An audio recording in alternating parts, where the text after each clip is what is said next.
नमस्कार दोस्तों।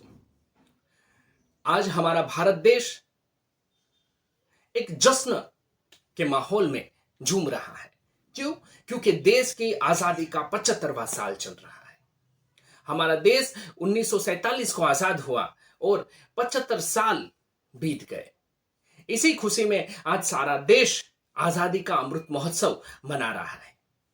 इसके तहत government arts and commerce college Lilia के द्वारा देश की आजादी के नींव में जिसने महत्वपूर्ण योगदान दिया है, ऐसे हजारों नामी अनामी शहीदों के जीवन के बारे में हम जाने, इसलिए हमने ये एक लेक्चर सीरीज का आयोजन किया है।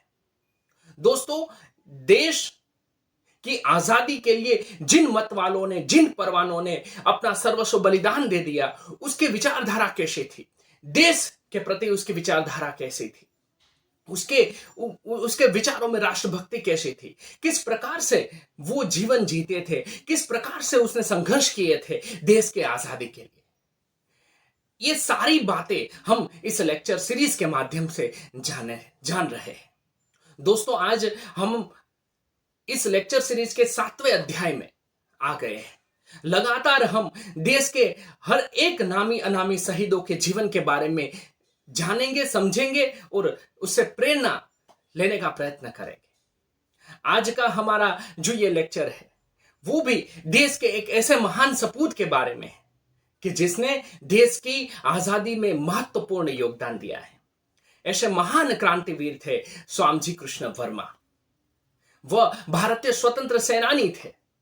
इंडियन होम रूल सोसाइटी और इंग्लैंड में इंडिया हाउस और द इंडियन सोशियोलॉजिस्ट के संस्थापक और महर्षि दयानंद सरस्वती के अनुयायी श्यामजी कृष्ण वर्मा ने इंग्लैंड में रहकर भी देशभक्ति की ज्वाला को अपने हृदय में भभकती रखी और उस ज्योत से कई स्टूडेंट्स, कई भारतीयों को उसमें शामिल किया और उस देशभक्ति की ज्वाला को जलाए रखा और देश को आजादी दिलाने के लिए महत्वपूर्ण योगदान दिया। ऐसे महान क्रांतिवीर श्यामजी कृष्ण वर्मा के जीवन के बारे में हम आज के इस लेक्चर में जानेंगे, समझेंगे।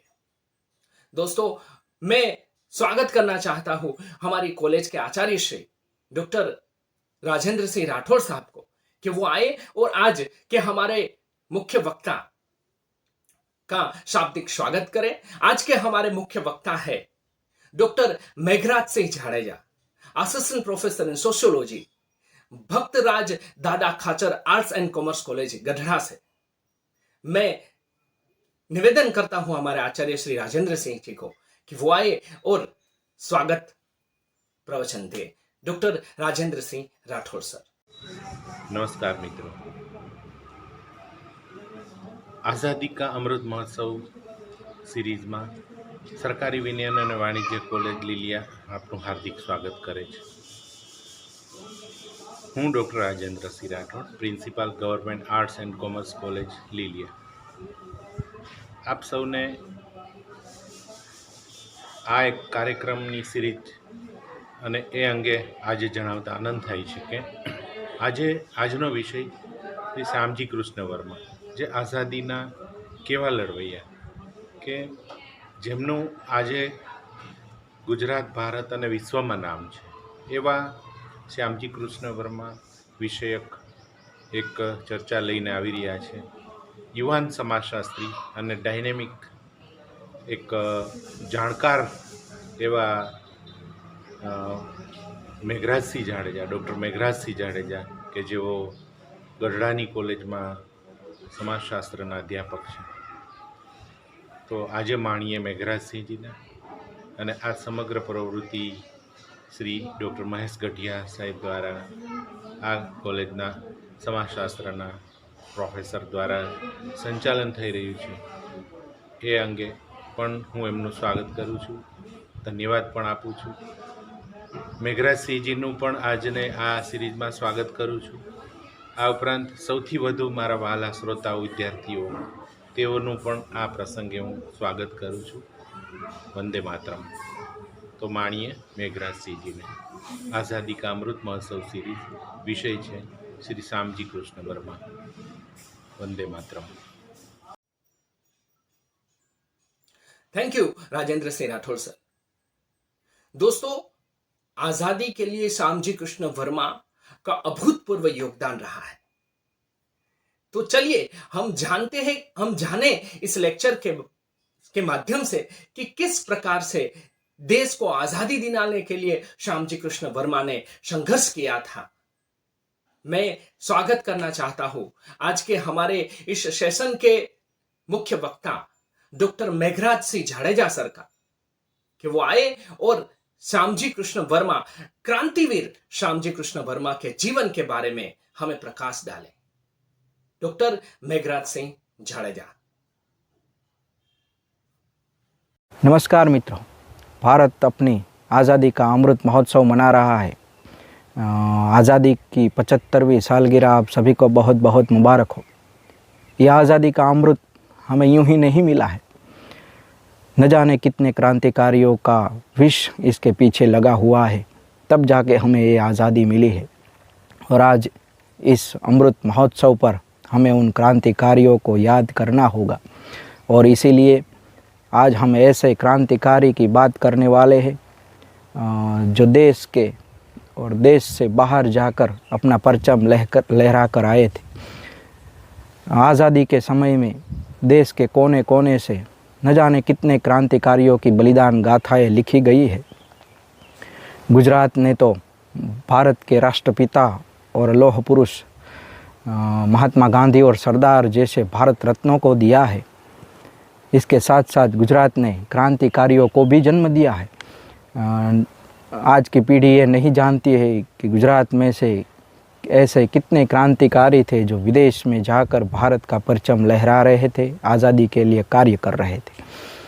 जी हाँ मित्रों, हम आज बात करने वाले हैं पंडित श्यामजी कृष्ण वर्मा के बारे में। दूर सुदूर कच्छ ज़िले में मांडवी में श्यामजी कृष्ण वर्मा का जन्म हुआ।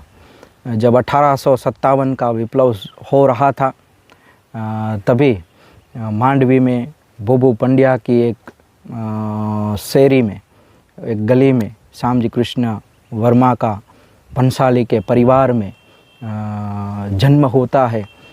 और वहाँ पर ही वो धूड़ भरे विस्तार में वो प्राथमिक शिक्षण प्राप्त करते हैं। संस्कृत उनका प्रिय विषय था, संस्कृत में वो ज्ञाता बनना चाहते थे। बोबू पंड्या ने उन्होंने जब प्राथमिक शिक्षण दिया तभी से उनको संस्कृत में बहुत ज़्यादा रुचि थी।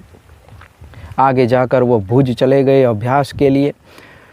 वहाँ पर अभ्यास करने के बाद उनके पिताजी जब बम्बई में नौकरी कर रहे थे, वहाँ चले गए और वहाँ पर उन्होंने एल्फिस्टन हाई स्कूल में दाखिला ले लिया और वहाँ अपना अभ्यास संपूर्ण किया। वहाँ से अभ्यास करने के बाद वो संस्कृत में इतने ज्ञाता बन गए थे, पंडित बन गए थे कि उन दिनों होने वाली चर्चाओं में वो भाग लिया करते थे, व्याख्यान दिया करते थे, शास्त्रार्थ किया करते थे। हिंदू धर्म के प्रति और पौराणिक हिंदू सभ्यता के प्रति उनका बहुत रुचि विषय रहा था। उन्हीं दिनों दयानंद सरस्वती हिंदू धर्म के बदियों के खिलाफ लड़ रहे थे और बम्बई आए हुए थे। उनकी मुलाकात दयानंद सरस्वती से होती है, उनसे वो प्रभावित होते हैं, वो साधु बनना चाहते थे। लेकिन दयानंद सरस्वती जी ने उनको समझाया, साधु बनना ही विकल्प नहीं है, संन्यास में रहकर ही हिंदू धर्म के लिए, हिंदू संस्कृति के लिए किया जाए, ऐसा उचित नहीं है। संसारी बनकर भी संस्कृत और भारतीय संस्कृति का प्रचार प्रसार करना यही योग्य साधुत्व है। और पंडित श्यामजी कृष्ण वर्मा को ये बात पसंद आ गई। वो सोचने लगे कि कैसे विदेश में जाकर संस्कृत का और अभ्यास किया जाए। उन दिनों जब संस्कृत का अभ्यास संभव हो पाया उतना उन्होंने किया, व्याख्यान दिए। महाराष्ट्र में उनका नाम चर्चित हो चुका था। उन दिनों एक अंग्रेज़ अफसर जो गुजराती और संस्कृत सीखना चाहते थे, उनको उन्होंने ट्यूशन भी दिया। उसने बताया मैट्रिक्स की तैयारी कीजिए, विदेश लंदन जाके अभ्यास कीजिए। वो मैट्रिक्स की तैयारी में लग गए। वो तैयारी करने लगे, लेकिन प्रथम प्रयत्न में वो सफल ना हो पाए। दूसरा प्रयत्न किया और मैट्रिक्स में वो सफल नहीं हो पा रहे थे। उन्हीं दिनों एक ऑक्सफोर्ड विश्वविद्यालय से अध्यापक आए हुए थे जिनको संस्कृत में विश्वकोश लिखना था और उसके लिए वो संस्कृत में ज्ञाता मददनीश अपने लिए ढूंढ रहे थे। मुंबई में श्यामजी कृष्ण वर्मा का नाम चर्चित हो चुका था, उनका नाम उन तक पहुंच गया और विल्सन के साथ उन्होंने मुलाकात की। विल्सन ने न्योता दिया कि आप आइए लंदन और मुझे मददनीश के रूप में सहायता कीजिए। लेकिन कुछ कठिनाइयाँ थी उन समय के दौरान, श्यामजी कृष्ण वर्मा उनके साथ न जा पाए। फिर भी उनका प्रयत्न अवश्य शुरू रहा। उनके परिजनों, उनके साथी मित्रों, दयानंद सरस्वती जैसे मार्गदर्शकों ने उन्हें लंदन जाने के लिए खूब प्रेरित किया। लेकिन फिर भी कैसे जाते, उनकी आर्थिक स्थिति ऐसी नहीं थी कि वो लंदन जा सके, वहाँ के अभ्यास और रहने का खर्च उठा सके। सभी जगह मदद मांगने की भी कोशिश की उन्होंने। महाराजा कच्छ से भी मदद मांगी गई, कच्छ दीवान से भी मदद मांगी गई, कहाँ से भी मदद नहीं मिली। और अंत में जाकर उनकी पति भानुमति ने अपने पति की मदद की। उनके पुश्तैनी गहने जो थे और कुछ जमा पूंजी थी, उनको बेचकर श्यामजी कृष्ण वर्मा को लंदन जाने के पैसे का इंतज़ाम कर दिया। और वैसे विल्सन की कुछ शर्तें जो समय मर्यादा से जुड़ी हुई थी वो बीत चुकी थी, फिर भी श्यामजी कृष्ण वर्मा वहाँ जाना चाहते थे और वो गए। विल्सन के पास गए, उन्होंने कहा कि अभी कोई रिक्त स्थान नहीं है, कोई भी। विल्सन ने उन्होंने साप्ताहिक 1 पाउंड से ज़्यादा 1.25 पाउंड में नौकरी पर रखा और 1978 में उन्होंने बेलियल कॉलेज में दाखिला ले लिया और वहाँ अपने स्नातक की अभ्यास करने लगे। 4 वर्ष के बाद उनको स्नातक की डिग्री मिल गई। वहाँ से उन्हीं कॉलेज ने संस्कृत में प्राध्यापक के लिए उन्होंने आमंत्रण दिया और वहाँ पे वो अध्यापक के रूप में कार्यरत हो गए। उनका संबंध ऑक्सफोर्ड यूनिवर्सिटी में भी था और बैरिस्टरेट लॉ की डिग्री के लिए उन्होंने फिर ऑक्सफोर्ड में एडमिशन ले लिया और वहाँ पे बैरिस्ट्री की पढ़ाई करने लगे। 2 वर्षों के बाद उन्होंने बैरिस्ट्री ख़त्म करके फिर वो भारत वापस आना चाहते थे। और विलियम्स ने भी उनको प्रेरित किया कि वहाँ जाके अच्छी नौकरी करी जाए या मुंबई कोर्ट में, हाई कोर्ट में वकीलात की जाए। श्यामजी कृष्ण वर्मा भारत आ गए। संस्कृत की चाहत ने उन्हें विदेश पहुंचाया था। वहाँ से पढ़ लिख कर वह फिर नौकरी के लिए भारत आ गए। मुंबई उच्च न्यायालय में वकीलात की नौकरी शुरू की, लेकिन उनका मन नहीं लगा।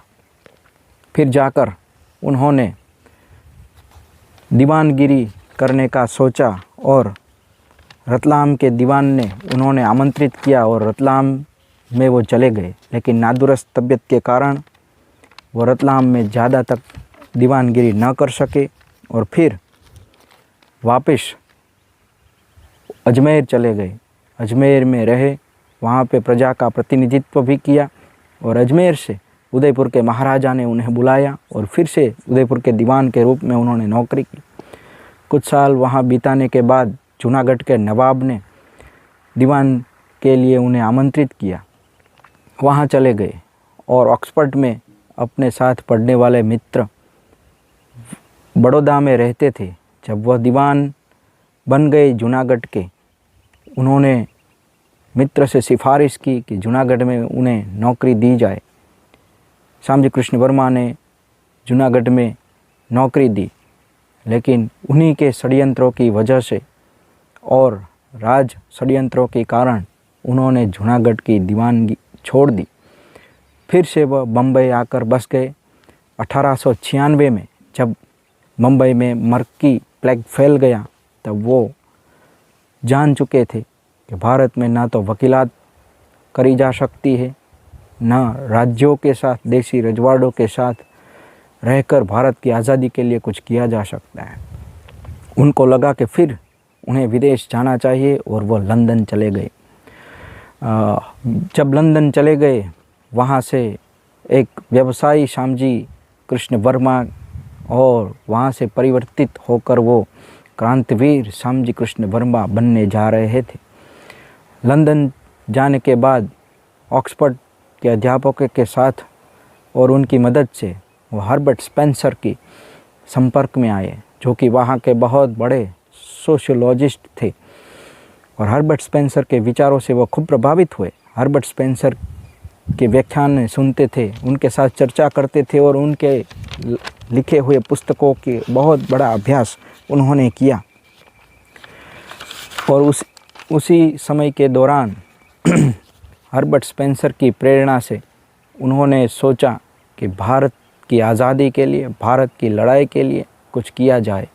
और वहाँ उन्हीं समय के दौरान 1903 में जब हर्बर्ट स्पेंसर की मृत्यु हो गई, उनके साथ की गई चर्चा के मुताबिक भारत में आज़ादी के लिए, लड़ाई के लिए और इंग्लैंड आने वाले युवाओं के लिए फेलोशिप की, हर्बर्ट स्पेंसर लेक्चरशिप की जो बात हर्बर्ट स्पेंसर से हुई थी वो अधूरी रह गई।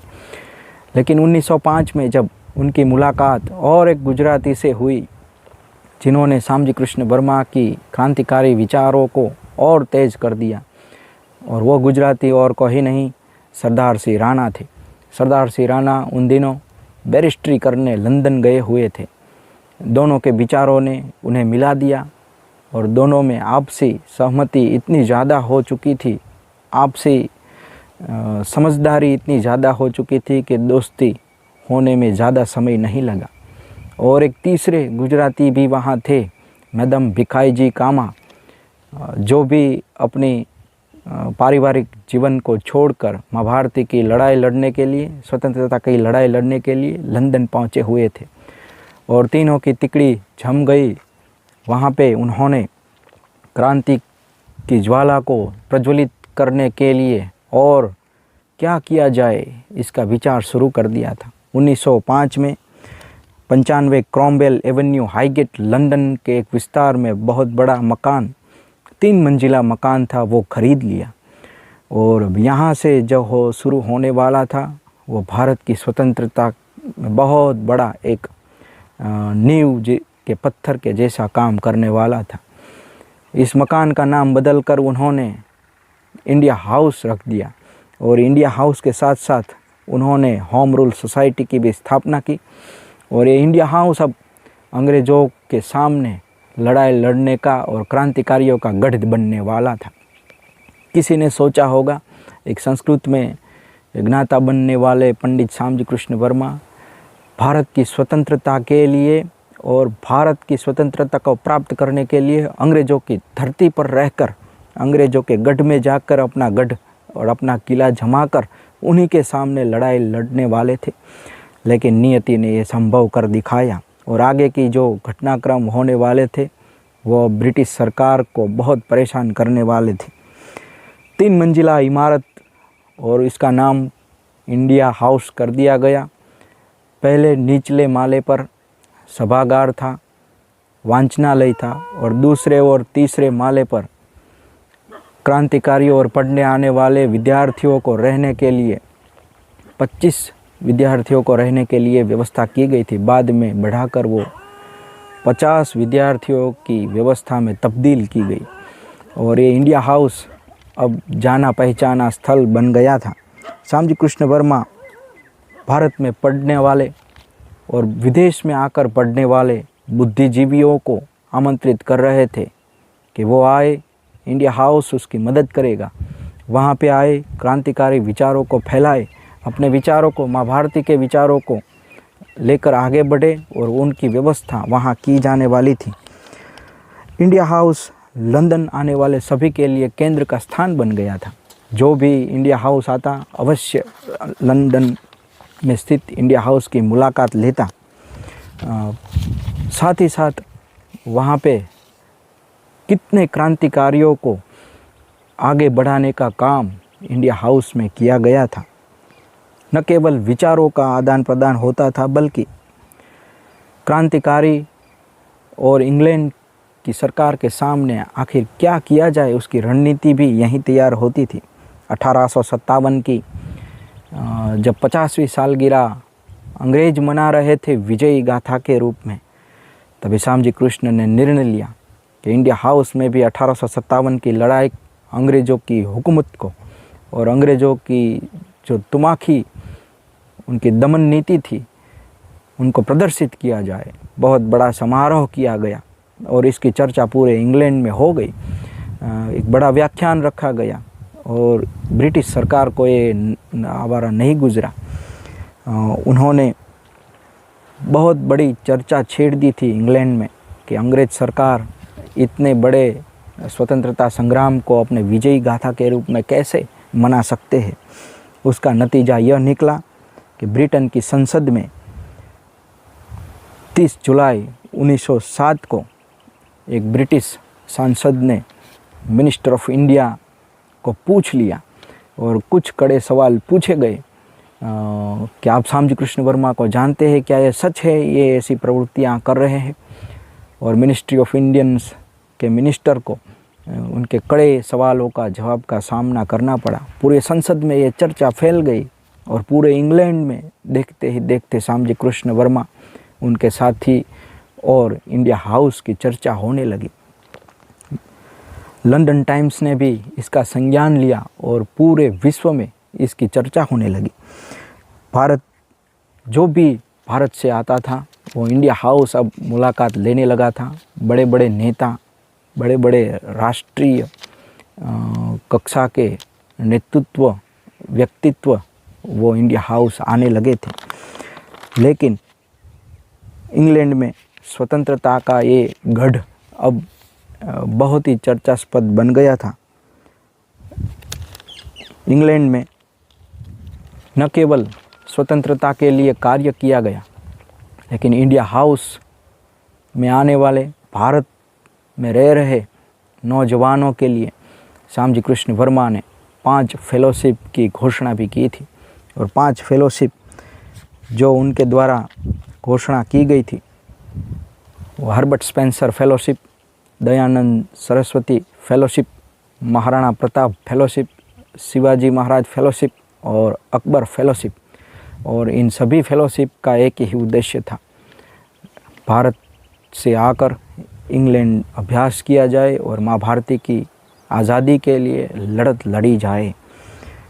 और इसमें उनके साथी रहे मैडम भिखाईजी कामा और सरदार सिंह राणा। लेकिन इंग्लैंड में चर्चा के बाद इंग्लैंड सरकार की दखलगिरी बढ़ गई थी। वो जानते थे किसी न किसी वजह से उन्हें जेल में धकेल दिया जाएगा।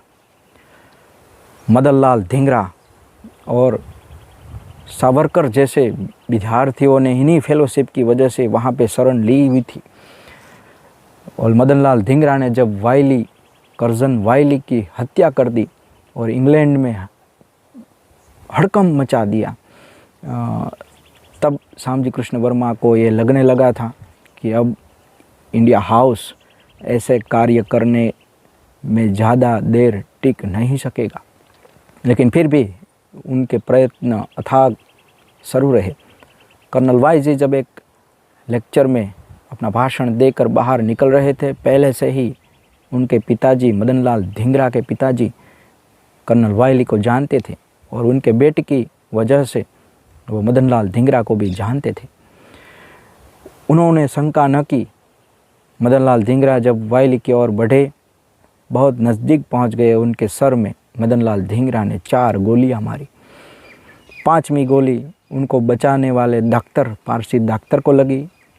आखिरी गोली जो उनके लिए बचा कर रखी थी वो चला ना सके, उससे पहले उनको गिरफ्तार कर लिया गया और गिरफ्तार करके उनको अदालत में फांसी की सज़ा सुनाई गई।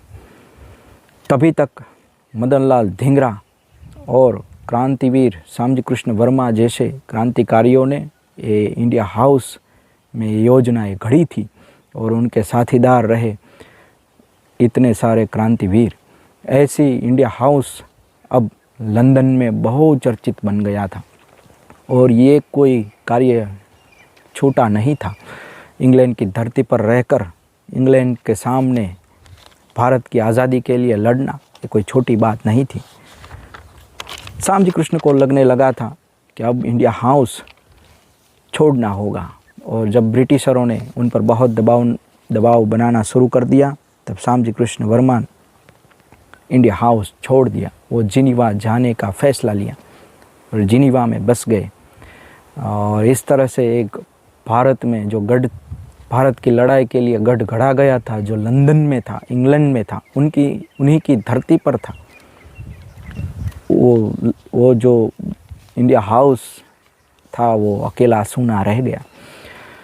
एक ऐसा ही दूसरा हथियार था जिनके बारे में भी आज आपको मुझे बताना था। इंडिया हाउस के साथ साथ श्यामजी कृष्ण वर्मा ने एक मुखपत्र शुरू किया था, एक अखबार शुरू किया था जिनका नाम इंडियन सोशियोलॉजिस्ट था। भारत की लड़ाई लड़ने के लिए और भारत के स्वतंत्र वीरों की कहानी, उनके विचार पहुंचाने के लिए, अंग्रेज़ों तक पहुंचाने के लिए, पूरे विश्व तक पहुंचाने के लिए लंदन में उन्होंने ये अखबार की शुरुआत की। 1905 में इस अखबार का प्रथम अंक जनवरी में प्रकाशित हुआ। वहाँ पर भी जब हर्बर्ट स्पेंसर से खूब प्रभावित थे, उनके मुखपृष्ठ पर प्रत्येक नकल पर हर्बर्ट स्पेंसर के विचार छापे जाते थे। होम रूल, आयरलैंड की आज़ादी और हर्बर्ट स्पेंसर के विचारों की वजह से क्रांतिकारियों में देखते ही देखते इंडियन सोशियोलॉजिस्ट पूरे विश्व में प्रसिद्ध हो गया। भारत में भी क्रांतिकारियों ने हर्बर्ट स्पेंसर के विचारों को समर्थन दिया और श्यामजी कृष्ण वर्मा के लेखों द्वारा क्रांतिकारियों ने अपनी रणनीतियाँ गढ़ी। क्रांतिकारियों ने लंदन में बैठकर उन्होंने मार्गदर्शन किया। भारत में कहीं प्रत्यक्षोध छपती थी, लेकिन जब ब्रिटिशरों को पता चला, भारत में उन्होंने प्रतिबंध लाद दिए। तब भी लाला लाजपत राय और लाला हरदयाल जैसे भारत में रहकर काम करने वाले क्रांतिवीरों ने उसकी जोत को जलाए रखा। हर्बर्ट स्पेंसर के विचार उन पर छपा करते थे और पहले पन्ने पर उनके जो विचार छपते थे, मैं वहाँ कोट करना चाहूँगा।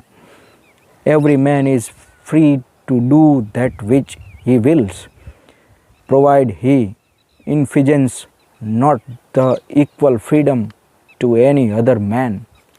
मतलब यह हुआ कि हर आदमी वह करने के लिए स्वतंत्र है जो वह चाहता है, बशर्ते है कि वह किसी अन्य व्यक्ति की स्वतंत्रता को और उनकी समानता का उल्लंघन न करे।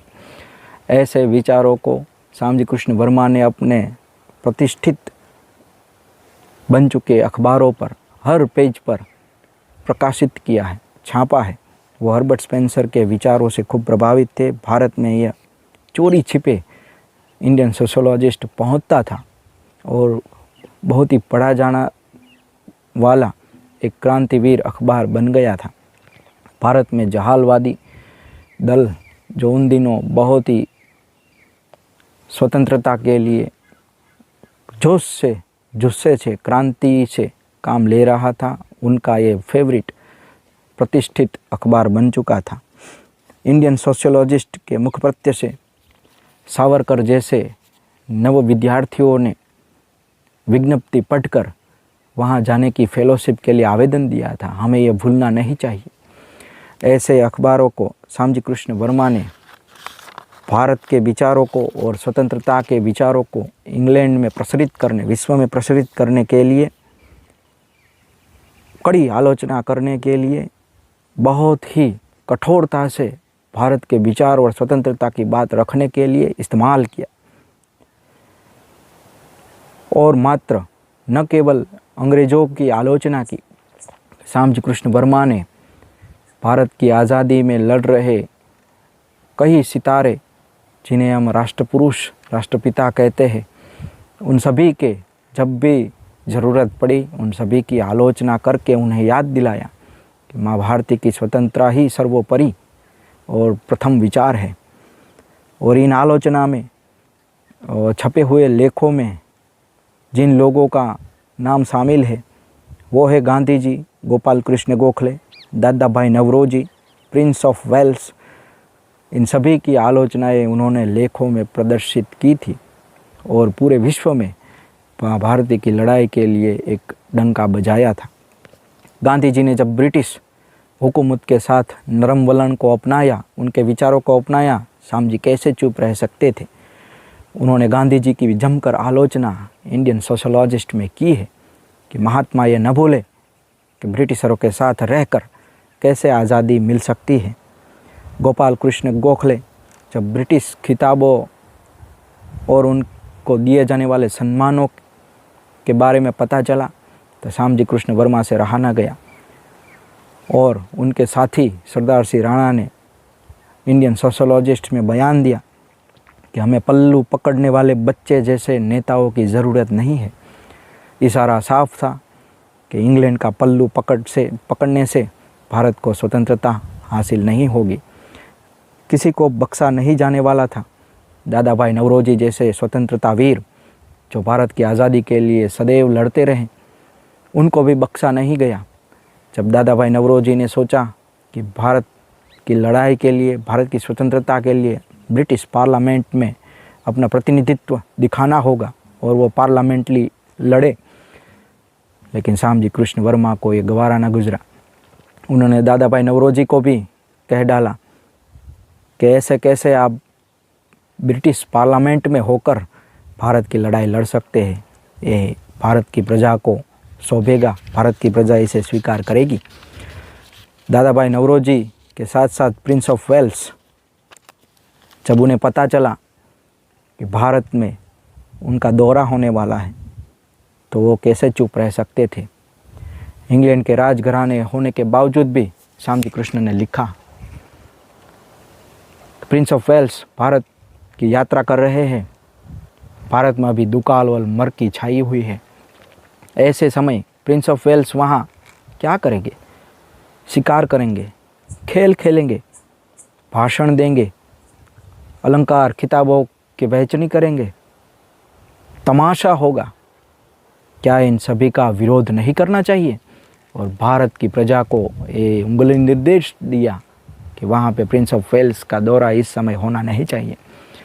उन्होंने तो यहाँ तक किया कि क्यों न सिर्फ भारतीय विरोध करे, ब्रिटिश बौद्धिक को भी बोलना चाहिए, विरोध करना चाहिए। इन सभी आलोचनाओं के साथ साथ जब भारत की आज़ादी की लड़ाई के लिए प्रेरणात्मक बाबतें लिखने का मौका आया तब श्याम जी कृष्ण ने वो भी लिखा। फ्रेंच क्रांति के वो बहुत बड़े प्रशंसक रहे और फ्रेंच राष्ट्रगीत का भी गुजराती, मराठी और विविध भाषाओं में भाषांतर करके उन्होंने इंडियन सोशलॉजिस्ट में छापा। जब मैडम भिखाईजी कामा और इंडियन हाउस में नक्की हुआ कि मैडम भिखाईजी कामा स्टुटगर्ट जाकर वहाँ पर अधिवेशन में 1907 में सोशलॉजिस्ट कांग्रेस के अधिवेशन में क्या किया जाए, सरदार सिंह राणा और भिखाईजी कामा को भेजने का नक्की हो चुका था। पैम्पलेट बांटे जाए, भाषण दिया जाए, क्या किया जाए। और तभी मैडम भिखाईजी कामा ने विचार दिया कि क्यों ना सभी राष्ट्र जो ब्रिटेन के खिलाफ लड़ रहे हैं अपनी आज़ादी के लिए, सभी का राष्ट्रीय प्रतीक है। आज भी भारत के पास यूनियन जैक के सिवा कोई राष्ट्रीय प्रतीक नहीं है और ये हमारी गुलामी को दर्शाता है। क्यों ना हमें वहाँ कांग्रेस के अधिवेशन में जाकर स्टुटगर्ट में भारतीय तिरंगा लहराया जाए, भारत का राष्ट्रध्वज लहराया जाए। और ये योजना सफल रही। मैडम भिखाईजी कामा 1907 के अगस्त महीने में हुए अधिवेशन में पहुंची।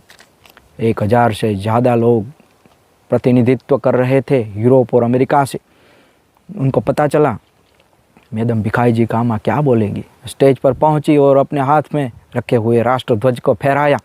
3 रंगों वाला और 8 कमलों वाला राष्ट्रध्वज भारत का प्रतिनिधित्व कर रहा था और पूरे विश्व में एक आवाज़ गूंजी कि भारत भी इंग्लिश हुकूमत के खिलाफ इतनी बड़ी लड़ाई लड़ रहा है।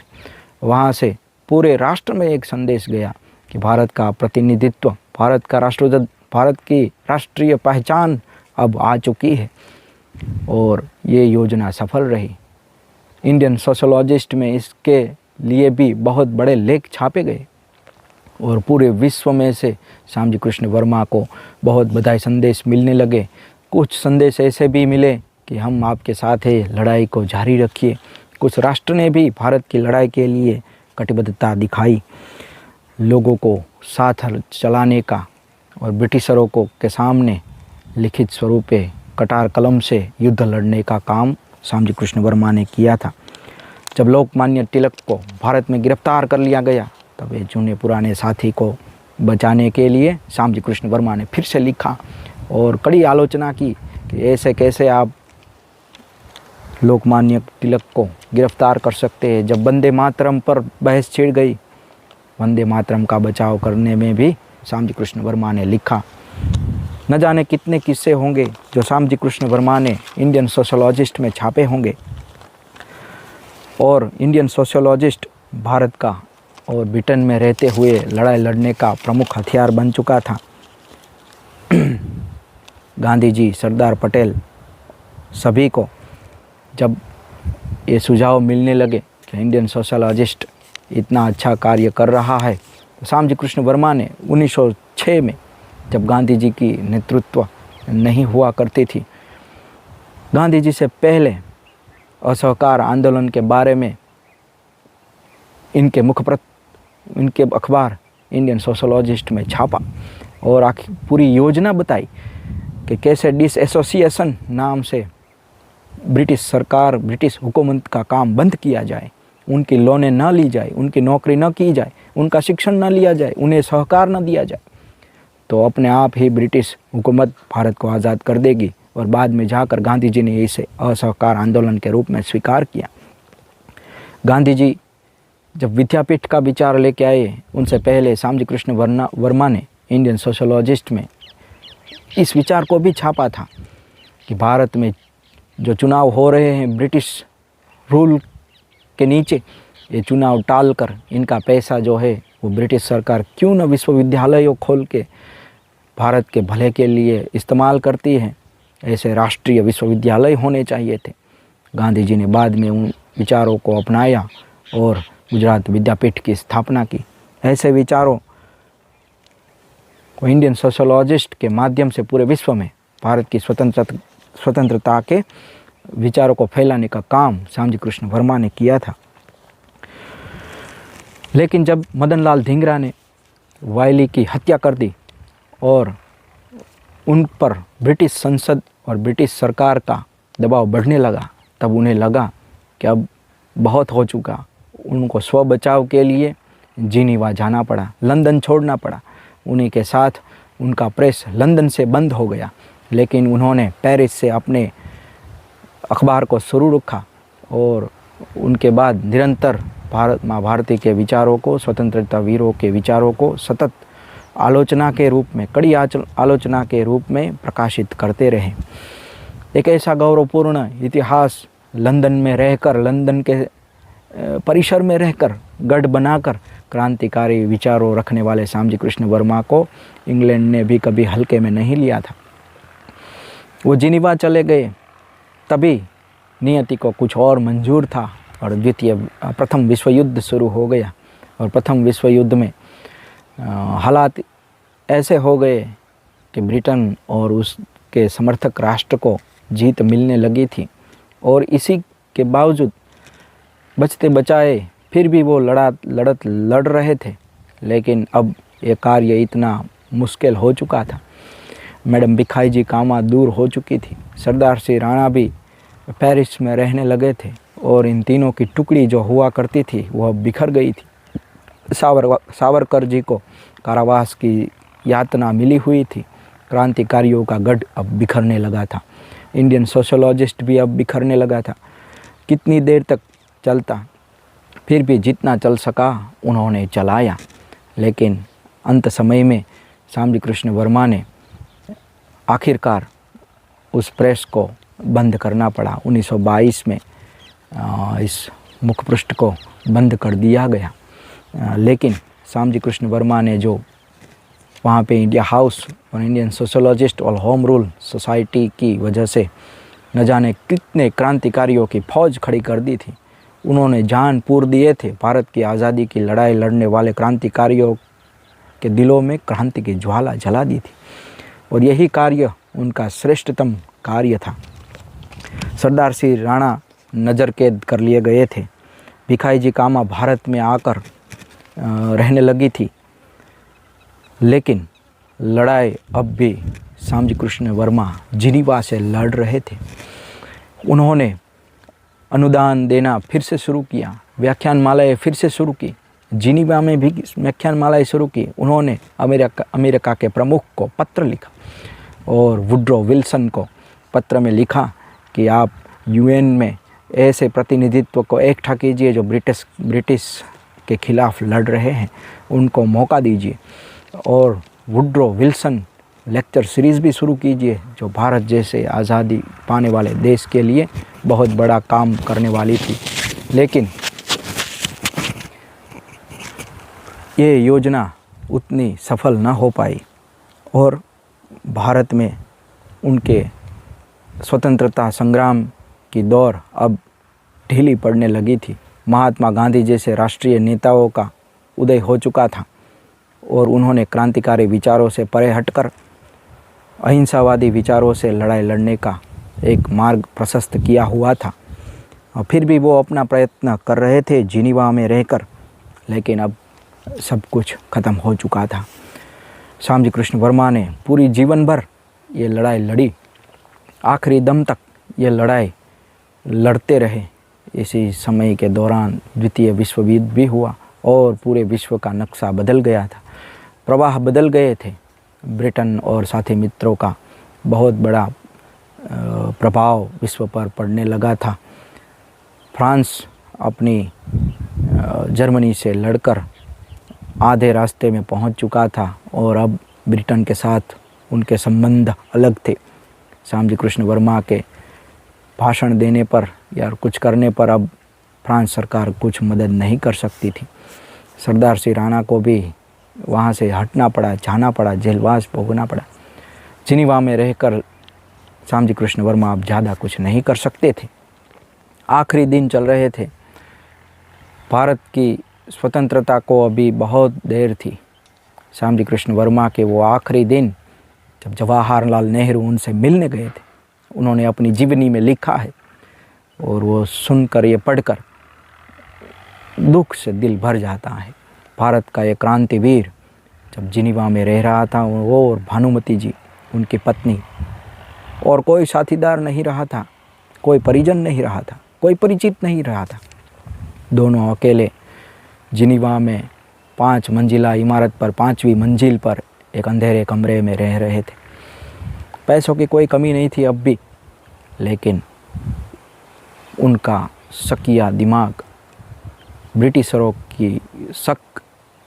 पर शक और उनके खिलाफ किए जाने षड्यंत्रों को अब श्यामजी कृष्ण वर्मा को बंद कमरे में बंद कर दिया था। वो बाहर जाते थे, नेहरू लिखते हैं, वो बाहर जाते थे तो चल कर जाते थे, किसी अजनबी से बात नहीं करते थे। उनको लगता था ये ब्रिटिश एजेंट है और मुझे मार देगा। उनका कमरा जो धूल से भरा हुआ था, किताबें यूं ही बिखरी हुई थी, सभी जगहों पर धूल की परत चढ़ चुकी थी। श्यामजी कृष्ण वर्मा जो अपनी जेब में इंडियन सोशोलॉजिस्ट की पुरानी लेखों की गठरी लेकर घुमा करते थे, जब मौका मिला वो यही बात करते रहते थे, हमने ऐसा किया था, हमने ब्रिटिश सरकार के खिलाफ वैसा किया था। अब वो बात श्यामजी कृष्ण वर्मा में नहीं रही थी, लेकिन कितने सालों तक वो लड़ते। वहीं जिनीवा में रहकर उन्होंने एक अस्पताल में 1930 में आखिरी सांस ली। उनके पास कौन था जब आखिरी सांस ले रहे थे? सिर्फ उनकी एक पत्नी। ऐसे क्रांतिवीर की ऐसी विदाई 1930 में हुई। 3 दिन बाद उन्हें अंतिम संस्कार दिए गए, और वो भी कैसे? कौन व्यवस्थाएं करता? जिनीवा में एक व्यक्ति उनको मिलना चाहता था, घर पहुंचा तो पता चला अस्पताल में है, अस्पताल पता चला वो तो अब नहीं रहे। और 3 दिन बाद उन्होंने अंतिम संस्कार की व्यवस्थाएं कर दी और अंतिम संस्कार हुआ। सरदार सिंह राणा को पेरिस में जब तक पता चला बहुत देर हो चुकी थी। सरदार सिंह फिर भी पहुँचे और उनकी पत्नी को वहाँ से पेरिस ले गए। पेरिस उनको बहुत नहीं रास आया, फिर वो जिनीवा आ गई, अकेली ही रहने लगी। श्यामजी कृष्ण वर्मा की बची हुई कुछ जो संपत्ति थी वो दान कर दी। भुज के मांडवी अस्पताल बनाया, वहाँ भी दान दिया और जिनीवा यूनिवर्सिटी में श्यामजी कृष्ण वर्मा के सारे पुस्तकों को भेंट कर दिया। वहाँ पे आज भी श्यामजी कृष्ण वर्मा और भानुमति की तेल चित्र लगाई हुई है। बाद में जब वो 2 साल वहाँ पे रही और अंतिम वही मकान, वही मंजिला इमारत पर, वही धूल भरे कमरे में उनकी अंतिम सांसें भी चली गई और जिनीवा सरकार ने उन दोनों की इतनी यादों को संजो कर रखा हुआ था। सरदार सिंह राणा जब 1935 में वहाँ पहुँचे, उनका सारा सामान लेकर आए और उनको जीवनी के रूप में ढालने का प्रयत्न किया गया। इंदुलाल याग्निक ने सरदार सिंह राणा के पास से वो माहिती ली और उनकी जीवनी लिखी। 1950 में जाकर वो प्रकाशित हो पाई। इतने सालों तक ऐसे क्रांतिवीर को भुला दिया गया। 1947 में भारत को आज़ादी मिल गई, लेकिन क्या हुआ उन क्रांतिवीरों का, उन तिकड़ी का? श्यामजी कृष्ण वर्मा तो पहले ही चले गए थे, जो आज़ाद भारत में सांस न ले सके। 1967 में मैडम भिखाई जी कामा भारत में ही अपना अंतिम संस्कार हुआ। सरदार सिंह राणा जो भारत आकर बस चुके थे, वो भी भारत में गुजर गए। लेकिन आज़ादी के इतने सालों बाद भी जब सरदार सिंह राणा, मैडम भिखाई जी कामा और श्यामजी कृष्ण वर्मा जैसे क्रांतिकारियों को भुला दिया गया। मांडवी में उनके मकान जो जर्जरित हालत में था, उस गली में जाने का मन नहीं होता था। ऐसे स्मारकों को ऐसे देखकर 2003 में तत्कालीन मुख्यमंत्री माननीय वड़ा प्रधान नरेंद्र मोदी जी ने ये संकल्प लिया कि फिर से श्यामजी कृष्ण वर्मा के इस जर्जरित हो चुके मकान को रिनोवेट किया जाए। और उन्होंने जिनीवा जाकर श्यामजी कृष्ण वर्मा की अस्थियों को 2003 में 1930 से 2003 तक राह देखने के बाद वो लेकर आए और मांडवी में उन्होंने अंतिम जगह उनके मकान पे रखा गया। धन्यवाद हो ऐसे मुख्यमंत्री का कि जो इतने बड़े क्रांतिवीर को इतने सालों बाद वापस अपनी धरती में लाकर धरती में मिला सके। 2010 में परिसंकल्पना पूरी हुई और मांडवी में बहुत बड़ा क्रांति तीर्थ नाम से संग्रहालय बनाया गया और श्यामजी कृष्ण वर्मा की जो भी स्थिति थी, जो भी उनका कार्य था, उनकी प्रदर्शनी वहाँ पे दिखाई जाती हैं। आप सभी को ईजन है, वहाँ पे जाइए और ऐसे क्रांतिवीरों के बलिदान को देखिए, समझिए। यही हमारे राष्ट्र के प्रति सच्ची श्रद्धा होगी और यही राष्ट्र के प्रति सच्ची अपनी देशभक्ति होगी। आप सभी को फिर कभी अन्य कोई क्रांतिवीर के बारे में फिर से मिलेंगे, बातें करेंगे और उनको याद करेंगे। तब तक के लिए वंदे मातरम, जय हिंद।